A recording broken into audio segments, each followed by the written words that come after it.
Hi, I'm Dylan, and today I'm going to show you how to change the thermal paste on your CPU inside of your personal computer. You may want to do this because your thermal paste inside is getting old, so you've had your PC for a long time, and that can degrade performance. If you have never changed the thermal paste, a lot of times the stock thermal paste that comes with the PC is going to be pretty low performing.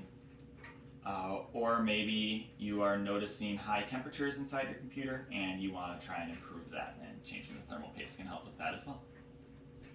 In order to do this, you're going to need either some cleaning wipes or some isopropyl alcohol.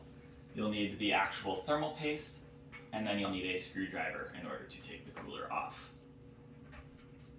Our steps are going to be taking the CPU cooler off, then cleaning the cooler and the CPU, at which point you will go ahead and apply the thermal paste, and then you can go ahead and put the CPU cooler back into the computer.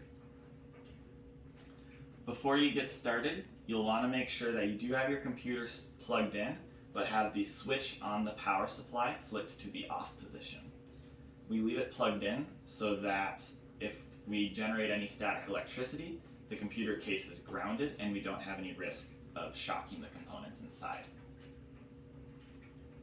So once you've done that, your first step is going to be to go ahead and take the CPU cooler off.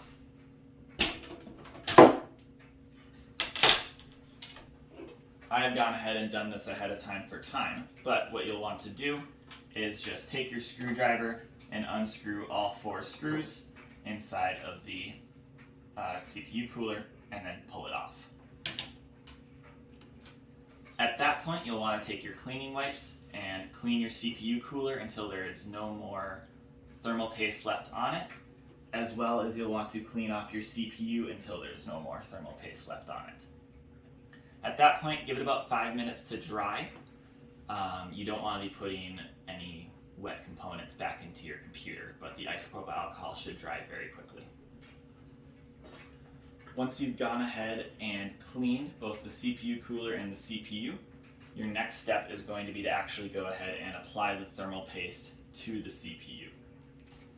When you do this, you're going to want to go ahead and apply about a pea-sized drop in the middle, as well as 4 more dots in the corner of the CPU. The 4 dots should be smaller, about half the size of your pea-sized drop.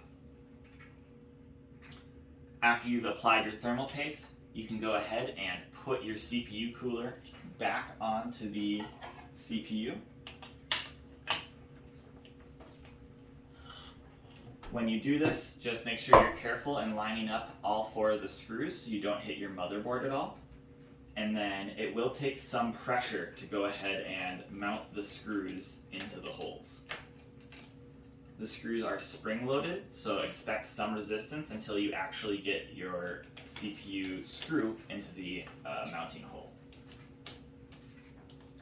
I'm not going to go ahead and screw in the screws in order for time, but just know that with the spring-loaded screws, you just keep screwing until you feel a hard stop. Don't go any further, or else you could put additional strain on the CPU inside your computer.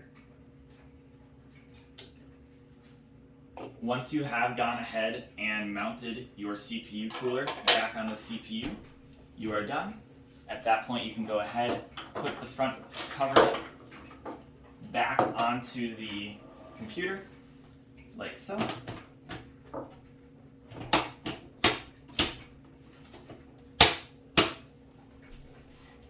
And then you are done. You can plug back in your computer, your monitors, your keyboard and mouse, and you should be good to go. And you should hopefully have a quieter and cooler running computer. Hopefully after watching this, you are able to do this on your own in order to either improve performance or temperatures inside your computer. The steps we went through were removing the CPU cooler from the system, cleaning them both off with the cleaning wipes or your own isopropyl alcohol, applying thermal paste to the CPU inside, and then screwing back on the CPU cooler, at which point you're done. Thank you for watching.